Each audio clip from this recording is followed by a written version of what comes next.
नमस्कार मंडळी. ओळखलत का मला? नसेलच ओळखलत, कारण एक ब्लॉग लिहून मी गायबच झाले. सॉरी त्यासाठी. तर मी अपर्णा, एक पांथस्थ, एक प्रवासी. असो, आज आपण जुन्नरमधील अजून एक सुंदर ठिकाणाची माहिती घेणार आहोत. कांचन वॉटरफॉल, आंबे हातवीज. नेहमीप्रमाणे गावाला जात आहे असे सांगून आम्ही घरातनं बाहेर पडलो, परंतु गावाला न जाता एका ऑफबीट ठिकाणाच्या शोधात निघालो. मला नेहमी ऑफबीट ठिकाणं बघायला आवडतात, म्हणून मीच गुगलवरनं हे ठिकाण शोधून काढले. वाटले जुन्नर जवळ असल्याने लवकर जाऊ, परंतु जुन्नर ते आंबे हातवीज रोड ठीक नसल्याने खूप वेळ लागला. नवरा जरा चिडचिडच करायला लागला. कुठून नवीन ठिकाणे शोधून काढते देव जाणे. परंतु मी मात्र जेव्हापासून गुगलवर कांचन वॉटरफॉलचे फोटोज आणि व्हिडिओज बघितले होते तेव्हापासून त्याच्या प्रेमातच पडले होते. सो मी मात्र हा प्रवास खूप एन्जॉय करत होती. मस्त सगळीकडे धुके होते. डोंगर दऱ्यांनी हिरवीगार चादर पांघरली होती. सगळीकडे भात शेतीची लगबग चालू होती. खूप स्वप्नवत होते ते वातावरण. कधी प्रवास संपला ते कळलेच नाही.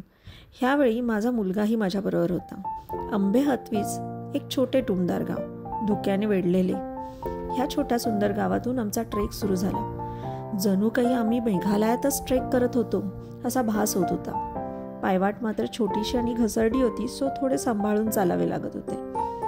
परंतु जसे आम्ही ट्रेक संपून धबधब्याजवळ आलो, काही क्षण स्तब्धच झालो. डोळ्याचे पारणे फेडणारा नजारा होता तो. कितीतरी वेळ मी त्या सुंदर नजाऱ्याकडे बघतच राहिली. थोडा वेळ पाण्यात खेळून मग आम्ही परतायचे ठरवले. गावात आल्यावर कळले की अजून एक सुंदर स्पॉट जवळच आहे, त्याला कोकणकडा म्हणतात. परंतु खूप धुके असल्यामुळे आम्हाला तेथे जाता आले नाही. परतीच्या प्रवासात अजून एक आश्चर्याची बाब दिसली. आंबे हातवीजमध्ये असणाऱ्या काही दगडांमधून वाजवल्यावर भांड्यासारखा आवाज येतो. त्यांना लिथोफोनिक स्टोन्स असे म्हणतात. जगात काही मोजक्याच ठिकाणी हे दिसतात. काही वेळ तिथे रेंगाळून मग मात्र आम्ही घराकडे निघालो. अशा सुंदर ठिकाणांना भेट दिली की मनाची व शरीराची सगळी मरगळ निघून जाते. नवीन उमेदीने मग आपण आपल्या कामाला लागतो. म्हणूनच मी सगळ्यांना आवर्जून सांगत असते की एक पांथस्थ, एक प्रवासी व्हा. खूप फिरा, खूप अनुभव गोळा करा, परंतु असे करताना निसर्गाला जपा, त्याचे जतन करा, त्याचे संवर्धन करा. चला मग आता मी माझा हा ब्लॉग आटोपता घेते.